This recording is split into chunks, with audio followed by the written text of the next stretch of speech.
விண்ணரசில் மிக பெரியவர் யார்? Who is the greatest in the kingdom of God? அப்ப ஆண்டவர் இயேசு கிறிஸ்து ரொம்ப அழகான ஒரு எடுத்துக்காட்டை சொல்லுகிறார். ஒரு சிறு பிள்ளை அழைத்து அவர் நடுவில் நிறுத்தி, இந்த சிறு பிள்ளை போல நீங்கள் மனம் மாறாவிட்டால் விண்ணரசில புக மாட்டீர்கள். அந்த சிறு பிள்ளை மனநிலையோடு நாம் இருக்க வேண்டும், தாழ்ச்சியோடு இருக்க வேண்டும், கடவுளுடைய திட்டத்திற்கு ஆம் என்று சொல்லுபவர்களாக இருக்க வேண்டும்.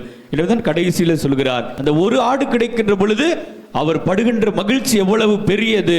அந்த 99 ஆடுகளை பற்றி அவர் கவலைப்படுவது கிடையாது. அந்த காணாமற் போன ஒரு ஆடை அவர் கண்டுபிடிக்கிற பொழுது மிகுந்த மகிழ்ச்சி அடைகிறார், சந்தோஷம் அடைகிறார். ஏனென்றால் அந்த மனம் மாற்றம் நமக்கு தேவை. நாம் எப்படி இருக்கிறோம்? தொலைந்து போயிருக்கிறோமா? காணாமல் போயிருக்கிறோமா? கடவுளை தேடி வருகின்ற உள்ளம் நம்முடைய மத்தியில் இருக்கிறதா என்று நாம் சிந்தித்து பார்க்க வேண்டும். நம்முடைய யாருமே நெறி தவறி போகக்கூடாது என்பதுதான் விண்ணக தந்தையினுடைய திருவுளம் என்று சொல்லுகிறார். மத்தேயு நற்செய்தியில ஆண்டவர் சொல்லுகிற வார்த்தை, பலியை அல்ல இரக்கத்தையே விரும்புகிறேன், நேர்மையாளர்களை அல்ல பாவிகளையே தேடி வந்தேன் என்று சொல்லுகிறார்.